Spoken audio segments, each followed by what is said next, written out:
শুনুন, একজন নারীর যদি পৃথিবীতে ২টা বিয়ে হয়, তাহলে জান্নাতে সে কার স্ত্রী হবে?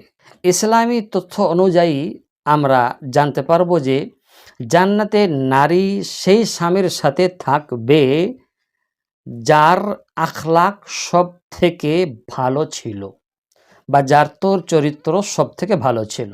রাসূলুল্লাহ সাল্লাল্লাহু আলাইহি সাল্লাম বলেছেন, মহিলাকে জান্নাতে তার শেষ স্বামী দেওয়া হবে।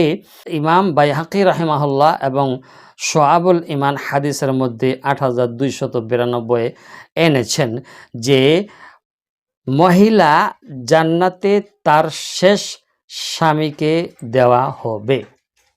শেষ স্বামী অর্থাৎ ২টা বিয়ে যদি কারো হয় তাহলে দ্বিতীয় স্বামীর সাথে সে থাকবে।